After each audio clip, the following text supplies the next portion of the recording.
Welcome back to the Notary podcast with Daniel C. Lewis. Today we have a very, very special treat. We have Anna Rondina. Yes. Glad I pronounced that right. All the way from England via Italy. She is a success coach. She has a great book out. Let me just show you this. And we'll put you can get this book, The Body Transformation. And you don't want to miss this book. We're going to be talking a little bit about this book, talking about what she's doing here in America today. And I'm so happy that I gotten her here because her schedule is packed. I believe her schedule is very, very packed. Yes. So we're going to go ahead and get right down to it and chop it up. Well, let me say ahead. that I'm absolutely delighted and honored to be here with you. Oh, thank you so much. Thank you for this unique opportunity. International flavor all the way from Great Britain. So we're gonna just go ahead and chop it up because she's a very successful success coach. And she coaches people all over the world, correct? Yeah, she coaches people all over the world that reach their highest potential. So I want to ask a couple of questions to that because I know we have a lot of people, and as I was telling her in the pre-interview before we started about my audience is a lot of people coming from corporate America going into entrepreneurship, the notary entrepreneurship. So let me ask you, can you share a bit about your background and how you became a success coach? So, my background comes from corporate. So I was in investment banking, kind of dipped in and out for various reasons, partly to do with my creativity, but partly also to do with not really finding the right environments, and also partly to do with world events where I was made redundant, and then I ended up not being part of sort of corporate life. And as all of this in and outs happened, then that creativity sort of kicked in and I became more of an entrepreneurial type of person. And in fact, even my background in terms of mother and father's family back in Italy, they're all entrepreneurs. Okay. So in a way, that early exposure always made me see that, yes, you can have a job in a company, but there's also this other side, which is different and sometimes could be a bit harder to sort of get into, but it is a very fulfilling career, as much as a corporate career can be very fulfilling. Excellent. Who's your ideal person to coach? So I really love people that are in what I call transition in life. So that's the idea of change through transformation, because the two things are interlinked, basically. If you want to go from one place to another place, there has to be sort of this movement through the phases that will take you there. And sometimes that requires change from within. So people that are, let's say, at a junction or a crossroads, and they go, okay, so I figured some of this out, but now I'm stuck. Or I don't even know how to get off the ground because this life has got disrupted, there's some change, and I can't figure out the way, I call it the way forward. And so that's where a coach steps in, and through the process of coaching, you can unpack what it is that you want to achieve, where you want to go, the aspects that might be perceived, or they're actually in the way of you reaching what you want to achieve, etc. And then working through, baby step by baby step. Okay. With the client. Okay. What are some of the common misconceptions people have with getting a coach? That is a great question because there are a lot of misconceptions, partly to do with the fact that out there some people call themselves coaches, but they're not really coaches. So they're more like a mentor, that they come into what they would call the coaching relationship, and Okay. the mentor differs from a coach in that the mentor will tell you what to do, how to do things.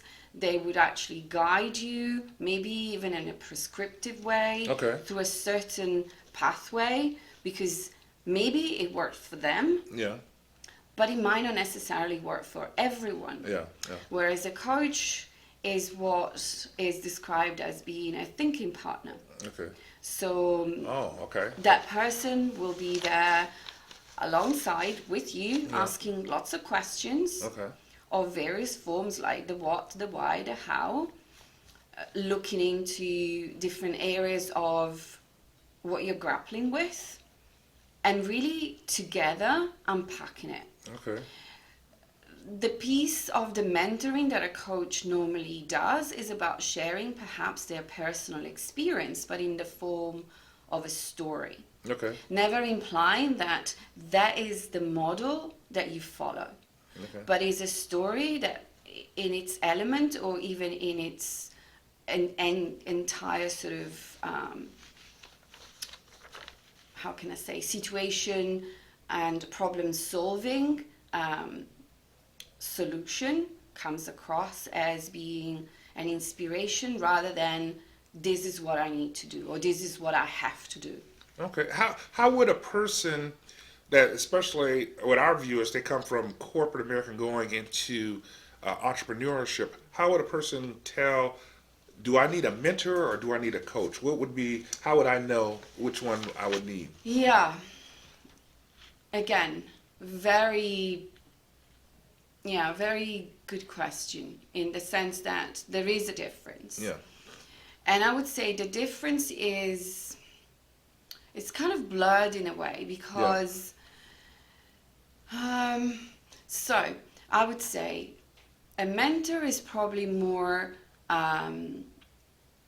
conducive to someone that is looking at how do I set up the business, but purely from a business perspective, Okay. i.e. Rules and regulations, Yes. Business plan, strategy, marketing, etc. So that's more of a mentorship, Okay. where you kind of have to be told Yeah. some of the stuff. Some of the stuff, So yeah. it's not like you have to uncover maybe a mindset Yeah. that is getting in the way of you taking steps. Yeah. Okay. Yeah. Whereas the coach, let's say, take for example, going, like you said, moving away from what you've known for many years, i.e. your corporate job, Yeah. and then branching into wanting to be an entrepreneur. Mm-hmm. That is more of a coaching So, journey. I like what you said. Coaching is more of a It's a thinking partner. thinking partner than a mentor. It helps you go Process. over the process and goes over those. Go a little bit deeper than, we always look at, or we always think of the iceberg. So the coach is the person, like a scuba diver, takes you by the hand and goes, okay, let's go below the waterline. Okay. Yeah, let's go a bit deeper. Go a little Let's look deeper. underneath. Okay. Let's look underneath your iceberg. Yes. Yeah. Yes. And let's uncover all the things that are there because they're inside you. Yeah. And you might know them. You might see them. You might not have known them or Yeah. not seen them yet. Let's go and discover. Let's go and discover what's underneath that is kind of bubbling up to the surface. Oh. And it is something that can support you in what you want to achieve. Yeah. Or maybe if there is a mindset that always sort of acts as the brake, something maybe negative, Yeah. let's go and explore that and see what it is and why it acts as something that always pulls you back from what you want. Wow.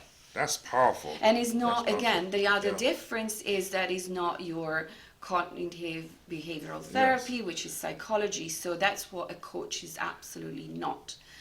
Okay. And again, from the professional training that I received, if there are really strong emotional or psychological issues that pop up, the coach needs to refer you, i.e. suggest for these helps you work elements that we're now hitting. Yeah. You might want to consult with this specialist because they are better trained and placed to Ah, get you out of that. yes. Yeah? Yes. That's so powerful. I've seen I've seen coaches put out content, and a lot of times, and uh, for some of the viewers, because I've talked to coaches before, and they say, well, I'm put off because the coach says the only time if you are experiencing any type of challenge in your life, you only have to come to me. But I hear what you're saying. No, you help give them options and help give them other resources for them to help overcome their challenges. Because we're not trained in psychology. Yeah, okay. Yeah. Very good. And that field, it's such a specialist field that I would feel really bad if I misled, or worse, guided someone down down sort of like a track, so figuratively speaking, that is actually going to damage them, and I'm not qualified. Yeah.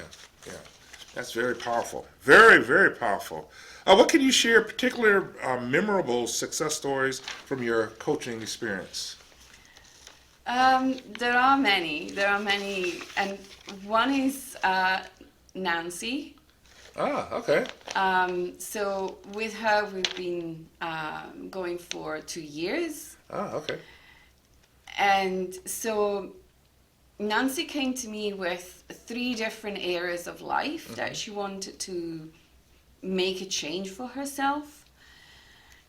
And the success is that over time, she really empowered herself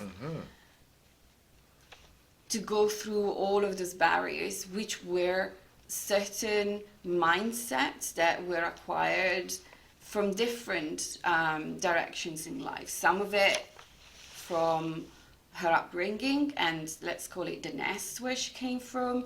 Okay. Others, again, we acquire them through life because of life experience.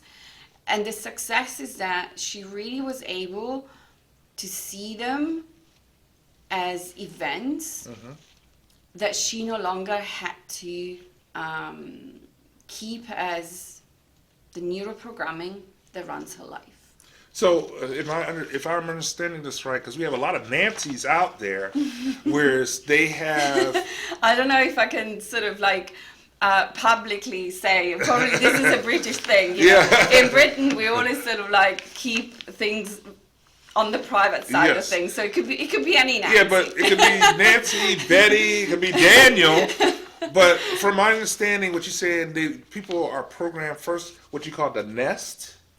Yes, I mean, a lot of the mindsets that I see majority of the time, and I also saw in myself, So it is what we learn, whether it is from active learning from the parents, or what is also called passive learning through observation, or having been in situations continuously through the parenthood that shape your thinking in a certain manner. So that's more of a foundational type of thinking. And then you talked about once you're out of the nest, and then you acquire them from from many aspects of life. They could be from your bonding relationships, whether they're friendship or boyfriends or husbands, or that sort of situation, but also from the workplaces where you've been, the way that a workplace also shapes the way that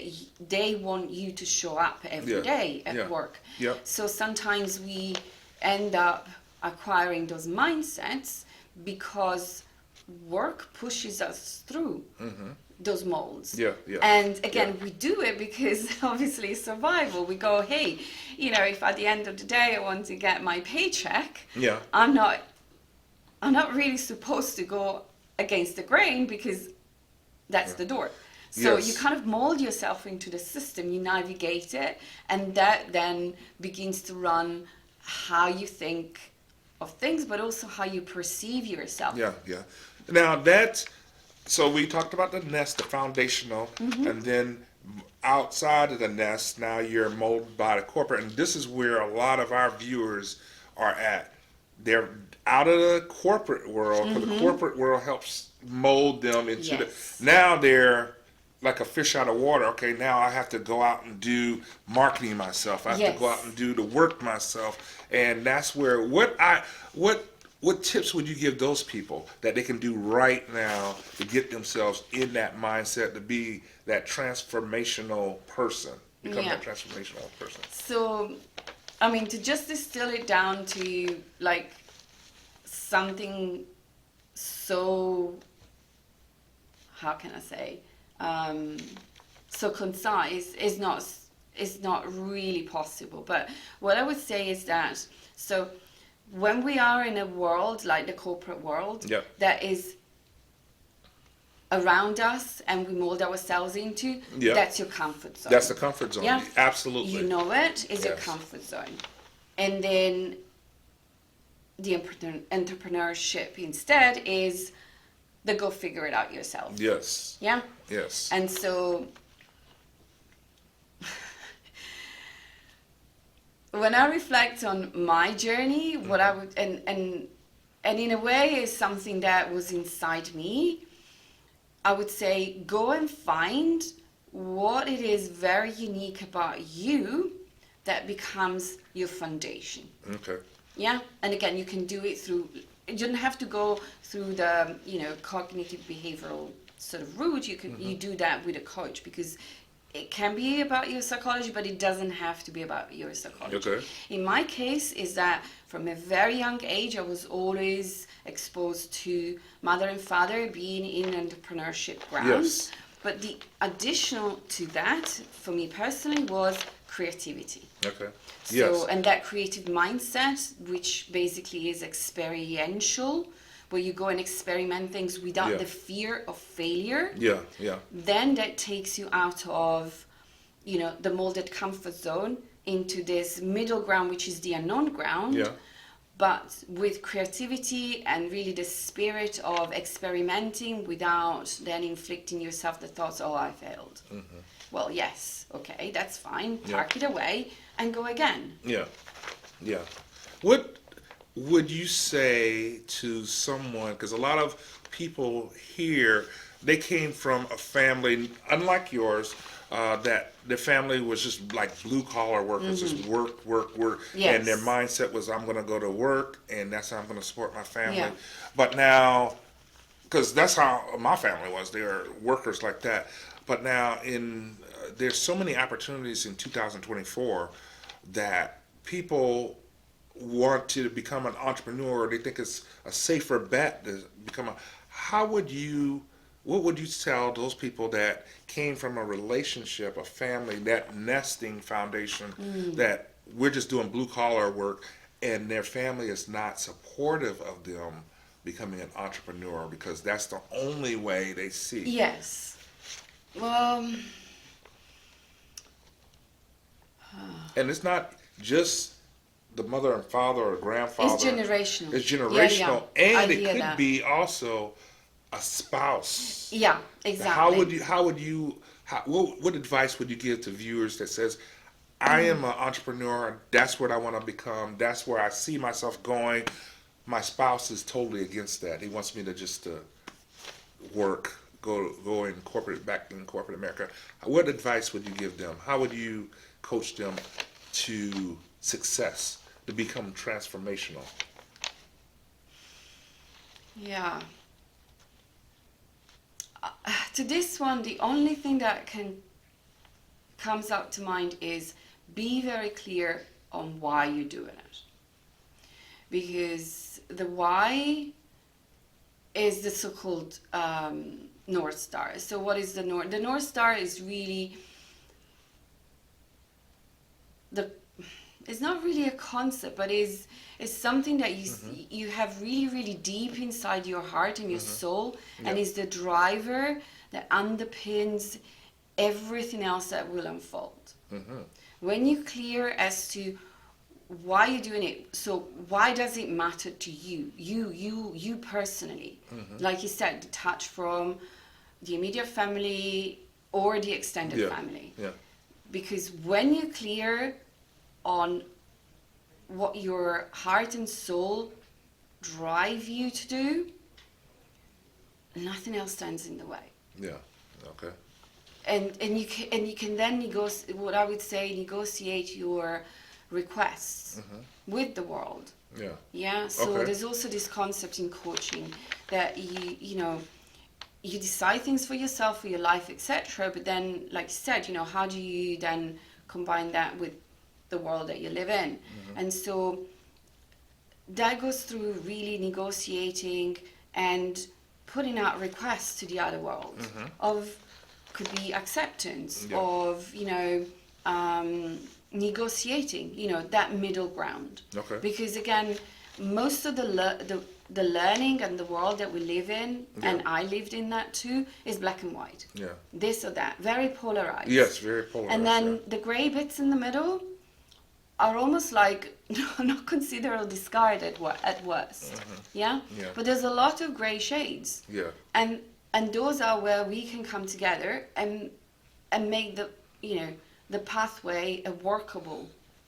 So what you're saying is take Trajectory. little steps to. Take the little steps, Yeah. definitely, in Yeah. terms of the plan. Yeah. But in relation to how do you then live within a context that is completely polarized to Yeah. where you want to go, that's where you need to negotiate that middle ground Okay. and make people more aware and see why you're doing it. Why does it matter to you? So you said first start with why do you want to do it? Figure out why. What's your why? But yeah, which is not necessarily to do, with the money, Yeah. the status. That can be sort of like the branching off from the Yes. why. Yes. Let's put it that way. But the why is something like a deeper seated. How can I say it? A deeper seated driver force. Yes. A driving force that is deeper seated inside you, that is unique to you. Yes. Yeah. I totally get what you're Yeah? saying because you have to have that. I know it sounds very abstract. No, I cannot no, it's very say, good. I cannot say, oh, this is my why, because then again, in the concept of the coaching, you're framing it Yes. into what it is for me. Yeah. But it is important for the person that is approaching that change through the transformation Yeah. to have that why, because through that why, that's your foundation. Yes. It's almost like you go to substitute what you were clearly saying. Yes. The corporate foundation Yeah. is substituted via your personal why. Yes. Yes. And that's the driver. Because I know here in our country, wherever you go to corporate, they say this is our mission statement. Precisely. This is what we're going to be doing. This is where Exactly. we're going. Because they want everybody to be heading in the same direction. And then when you're an entrepreneur, you have to. You come gotta up figure with, that out. You got to figure out what your why is, why you're doing it. Exactly. And when I talk to people that come into the business, one of the first questions I ask is, where's this business supposed to take you? What is your end game? Are you doing it for retirement? Are you doing it to give your business to your relatives, your kids, or your nieces and nephews? Or are you doing it to sell it and just be an advisor to the business and help you with your retirement? So with those answers, that drives their behavior, their daily behavior. Say, well, if I'm doing this for retirement, maybe I'll treat this customer a little differently. Yeah. Maybe I'll approach my business a little differently. And that's what I'm hearing you say. The why that I'm talking about goes below that surface. Yes, yes. Yeah? Like the scuba diver goes down. It goes down yes. and I've heard people say, my why is because I don't want to end up like my parents. Yeah, yes. Or my why is because I want to have, I want to have an independent life. Yes. My why is because, I can talk about my why, to be honest. My why to do what I'm doing now is because I've discovered that I am a very independent person. Yes. Yes.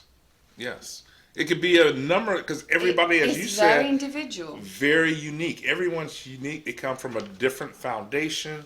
Everybody's unique, and it's good to discover, just to go use a person with your skill set to help them discover Exactly. what their why is, to help them go deeper. Because that why, the North Star, again, in coaching terms, we always talk about, discover your North Star, because when it gets tough, Yeah. you go back to, I'm doing this because of this. Yes. That is your foundation. And Yes. you remind yourself of that. You pick yourself up and you go, okay, yeah, I've been through this tough stuff, but I'm going to go again. Yeah. Yes. Well, let me ask you this, and this is about accountability. This is something that's another. Just, I know this is a very pointed question, but can you discuss the importance of accountability in the success journey, and how do you help your clients with their accountability? If you think about the mentor sometimes is seen as the substitute for the parent. Yeah. But that's not the case. Yeah. The coach, as your accountability partner, again, is there for support when things get tough, for example. Yeah.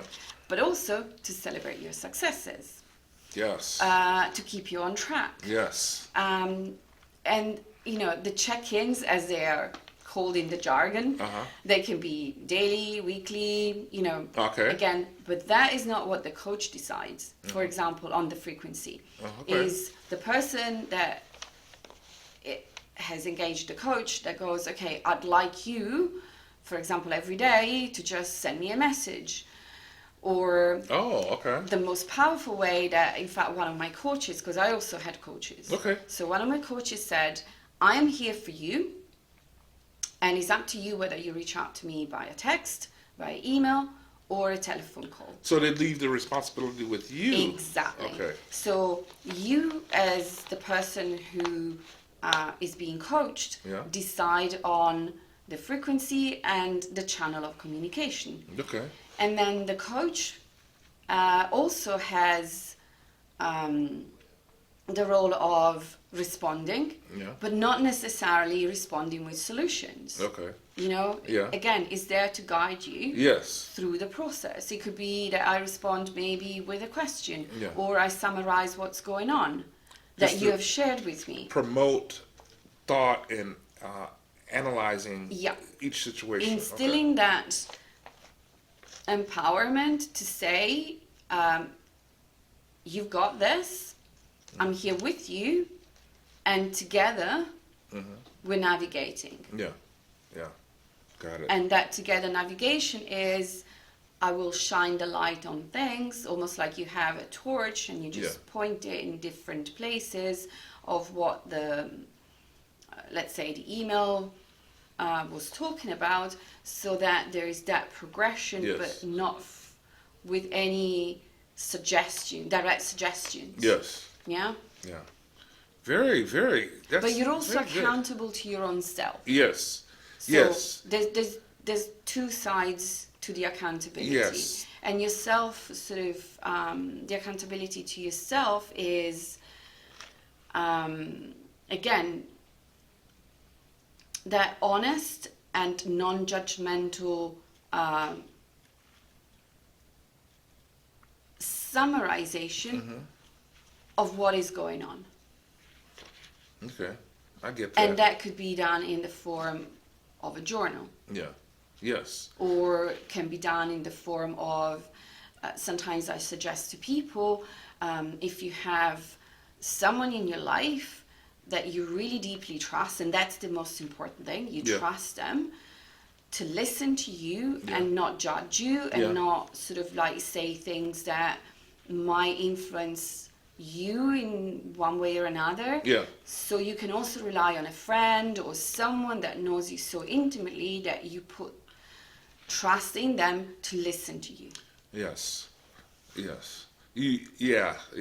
That accountability, trust goes hand in hand in what you're saying, and which brings up, this is something I wanted to bring up, this book. And this is not an infomercial, but I was just looking through it. Can you explain this book and how it will help the average person, especially what I know a lot of our viewers are in that transitional stage. Well, can you explain this? So I wrote this book because lately I've sort of branched into personal training. It's called The Body Transformation. Yeah, it's My Body Transformation, a guide and a diary. And the content is very much shaped around the goal of reducing your body size, yeah?